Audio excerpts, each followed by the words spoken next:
کے اصول اٹل ہیں اور اس کے اصول طے شدہ ہیں۔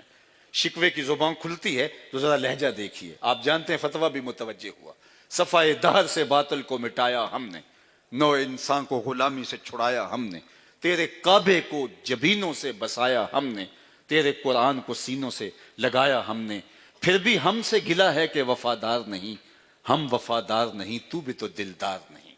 کتنا سخت لہجہ ہو گیا، لیکن ذرا جواب تو سنیے۔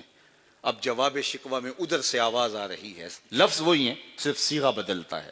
اب آواز آ رہی ہے، صفائے دہر سے باطل کو مٹایا کس نے، نو انسان کو غلامی سے چھڑایا کس نے، میرے کعبے کو جبینوں سے بسایا کس نے، میرے قرآن کو سینوں سے لگایا کس نے، تھے تو آبا وہ تمہارے ہی مگر تم کیا ہو، ہاتھ پہ ہاتھ درے منتظر فردا ہو، ہر کوئی مست مئے ذوق تن آسانی ہے، تم مسلمان ہو یہ انداز مسلمانی ہے، حیدری فقر ہے نئے دولت عثمانی ہے، تم کو اسلاف سے کیا نسبت روحانی ہے، وہ معزز تھے زمانے میں مسلمان ہو کر، تم خوار ہوئے تارک قرآن ہو کر، تمہاری پستی زبوں حالی ذلت نکبت رسوائی کا سبب اس کتاب رحمت کو چھوڑ دینا ہے۔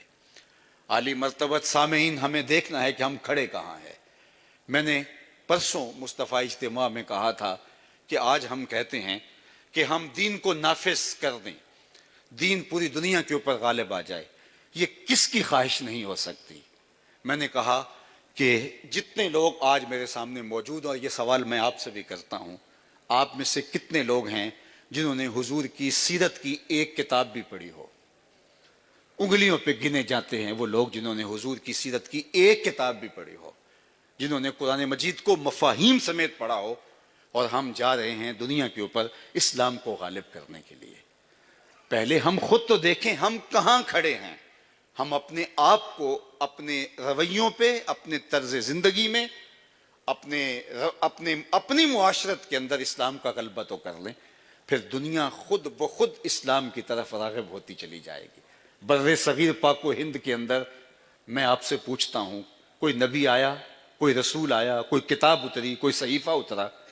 لیکن آج بر صغیر پاک و ہند کے اندر یہ اتنے مسلمان ہیں، یہ کدھر سے آ گئے؟ چند مسلم تاجر آئے، چند صوفیاء آئے جن کی تعداد لاکھوں میں نہیں تھی، ہزاروں میں تھی، اور وہ تاجر سودا سلف بیچنے آئے۔ کردار اتنا چمکدار تھا، اتنا روشن تھا کہ وہ سودا دینے آئے تھے، ہم نے ان سے ایمان کا سودا بھی لے لیا، ہمارے آباء و اجداد نے ان سے دین لیا، ان کا کردار اتنا چمکدار ہے۔ یہ بات ذہن میں رکھیں کہ تقریروں سے تقدیریں نہیں بدلتی، کردار سے جو ہے وہ تقدیریں بدلتی ہیں۔ حضرت شاہ نقش بند بخاری علیہ رحمہ نے کہا، جس شخص کی خاموشی فائدہ نہیں دیتی اس کی تقریر بھی فائدہ نہیں دیتی۔ جو خاموش بیٹھا ہوا نہ بول رہا ہو، وہ بولے بھی تو اس کا بولنا نہ بولنا برابر ہوتا ہے۔ میرے اور آپ کے آقا و مولا حضور نبی رحمت صلی اللہ علیہ وآلہ وسلم کی ظاہری حیات 63 برس ہے، اور ذمے کیا ہے؟ هو الذی ارسل رسولہ بالہدی ودین الحق لیظہرہ علی الدین کلہ۔ کتنا بڑا کام حضور کے ذمے لگایا گیا، اور اس کے لیے ٹائم پیریڈ کیا ہے؟ 63 برس۔ یہ اتنا بڑا دارالعلوم، یہ عالی شان عمارت، اگر کسی جو ہے وہ شخص کو کہا جائے، ٹھیکیدار سے کہا جائے کہ اس کو تعمیر کر دو، تو کتنا وقت چاہیے؟ وہ کہے گا مجھے 5 سال چاہیے، مجھے 3 سال چاہیے، مجھے 4 سال چاہیے۔ تو ہم کہیں نہیں، ہم آپ کو اتنا وقت نہیں دے سکتے، اس اتنی بڑی عمارت کو آپ نے 1 سال میں تعمیر کرنا ہے۔ تو وہ کہے گا یہ مجھ سے نہیں ہو سکے گا، لیکن ہم نے کہا کہ یہ کرنا ہے، ہر صورت میں کرنا ہے۔ تو وہ جمع تفریق کرتا ہے، میں وہاں سے لوگ اٹھا لیتا ہوں، اتنی مشینیں لے آتا ہوں۔ اس نے کہا صاحب ٹھیک ہے، میں کر لوں گا 1 سال میں۔ جو 5 سال کا کام تھا اس نے 1 سال میں اپنے ذمہ لے لیا۔ اب وہ کام شروع کرنے لگا تو ہم نے کہا کہ نہیں، آپ پہلے 8 ماہ کام شروع ہی نہیں کر سکتے، آپ اس کی منصوبہ بندی کریں، کام جو شروع کرنا ہے وہ آپ 8 ماہ گزرنے کے بعد۔ تو وہ تو چیخ اٹھے گا کہ صاحب 5 سال کی عمارت کا وقت مجھے چاہیے، آپ نے 1 سال میں مجھ سے وقت لیا، اور پہلے 8 ماہ مجھے کام کرنے ہی نہیں دے رہے۔ بلا تشبیہ و تمثیل ذمہ داری کیا ہے؟ پوری دنیا پر اسلام کو غالب کرنا، اور ٹائم پیریڈ کیا ہے؟ 63 برس، اور پہلے 40 سال اعلان نبوت بھی نہیں کرنے دیا، صرف 23 سال حضور کے پاس ہیں۔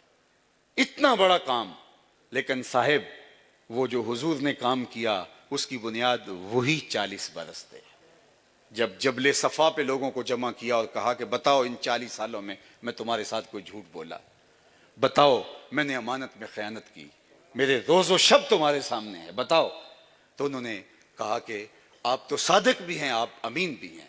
تو میرے اور آپ کے آقا و مولا نے فرمایا کہ میں کہوں پہاڑ کی دوسری جانب سے ایک لشکر جرار آ رہا ہے جو تمہیں طاقت و تاراج کر کے رکھ دے گا، میری بات مان لو گے؟ تو انہوں نے کہا ہم اوپر چڑھ کے دیکھیں گے، اگر نظر آیا تو درست، اور اگر نظر نہ آیا تو ہم کہیں گے ہماری نظر کمزور ہو گئی ہے، آپ سچے ہیں، ہم اندھے ہو گئے ہیں، آپ سچے ہیں، اس لیے کہ ہم نے آپ کو 40 سال تک جھوٹ بولتے نہیں دیکھا، 40 سال تک آپ کو امانت میں خیانت کرتے نہیں دیکھا۔ تو صاحب جو زندگی میں آپ کے کرنے کا کام ہے وہ کردار ہے، وہ صوفیہ، وہ تاجر سودا سلف لینے آئے، بیچنے آئے، اور آج جو اس بر صغیر پاک و ہند کے اندر دنیا کی جو آدھی مسلم آبادی ہے وہ اسی خطے میں ہے، پاک و ہند میں، بنگلہ دیش میں، افغانستان کے اندر۔ اب میں اس کا ایک موازنہ آپ کے سامنے رکھنا چاہتا ہوں۔ اللہ اکبر، چند 100 یا 1000 تاجر آئے اور ان کا کردار اتنا روشن تھا کہ آج کروڑوں مسلمان یہاں موجود ہیں، زندگیاں بدل دی۔ اور آج یورپ میں، امریکہ میں، آسٹریلیا میں، دیگر بلاد غرب میں ہزاروں نہیں لاکھوں مسلمان ہیں، عرب بھی اور عجم بھی، علماء بھی اور بڑے بڑے صلحاء بھی، ان کی اولادیں بھی۔ اور چند ہزار آئے تو انہوں نے تقدیر پلٹ کے رکھ دی۔ اب یورپ کے اندر تو لاکھوں ہیں، کسی شہر میں 1.5 ملین ہیں، کسی میں 2 ملین ہیں، کسی ملک کے اندر اتنے ہیں، کسی میں اتنے ہیں۔ وہ تو اب تک ایک بھی کافر نہیں ہونا چاہیے۔ اور حضرت قبلہ پیر صاحب سے پوچھئے، ان کا بار بار جانا ہوتا ہے، وہاں لوگ ہمیں پوچھتے ہیں حضرت آپ تشریف لائے ہو، بتائیے ہم اپنی اولادوں کو مسلمان کیسے رکھ سکتے ہیں؟ یعنی ایک وہ دور تھا کہ وہ آئے اور یہاں کفر کے زنار ٹوٹے، اور آج ہم گئے ہیں وہاں تو آج ہم پشیمان ہیں، پریشان ہیں، ہم تشویش میں مبتلا ہیں کہ ہماری اولادیں یہاں آ کر کیا اسلام پہ قائم رہ سکیں گی؟ کتنی اولادیں ہاتھوں سے نکلتی چلی جا رہی ہیں۔ تو تقریریں تو آج زیادہ ہیں، خطبے تو آج زیادہ ہیں، آستانے تو آج زیادہ ہیں، تو کردار ہے جو روشنی دیتا ہے، کردار سے زندگی ملتی ہے، عمل سے زندگی بنتی ہے۔ مجھے اور آپ کو وہ محبت مطلوب ہے۔ محبت چھلاوے نہیں بناتی، محبت سنجیدگی پیدا کرتی ہے، محبت متانت پیدا کرتی ہے۔ محبت، وہ رومی نے تو کہا تھا کہ شاد باش ہے عشق خوش سودائے ماں، اے طبیب جملہ علت ہائے ماں، اے دوائے نخوت و ناموس ماں، اے کہ افلاطون و جعلی نوس ماں۔ یہ تو افلاطون ہے، یہ محبت تو جعلی نوس ہے، یہ تو دانش بینش کے چشمے پھوٹتے ہیں اس محبت کی راہوں سے۔ اس محبت نے ہمیں آوارہ مزاج کیوں بنا دیا؟ اس محبت نے ہمیں بے ادب اور گستاخ کیوں بنا دیا؟ اس محبت نے جو ہے ہمارے لہجوں کے اندر جو ہے وہ گندگی اور غلاظت کیوں رکھ دی؟ تو ہمیں وزٹ کرنا ہوگا، ری وزٹ کرنا ہوگا اپنے آپ کو کہ ہم کھڑے کہاں ہیں، ہم نے دین کہاں سے لیا ہے، وہ محبت کون سی ہے جو امت بناتی ہے، جو جوڑتی ہے توڑتی نہیں۔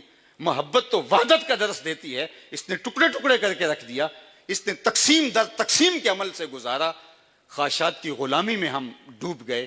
تو آئیے اس محبت کی تلاش میں نکلے۔ نبی رحمت صلی اللہ علیہ وآلہ وسلم وضو فرمانے لگے اور صحابہ حضور کے وضو کا پانی زمین پہ نہیں گرنے دے رہے۔ اللہ اکبر، یہ صحابہ کی محبت تھی، اور یہ ایک بار نہیں ہوا، کئی بار ہوا۔ صلح حدیبیہ کے موقع پر بھی ہوا، اس کے علاوہ بھی کئی مواقع آئے۔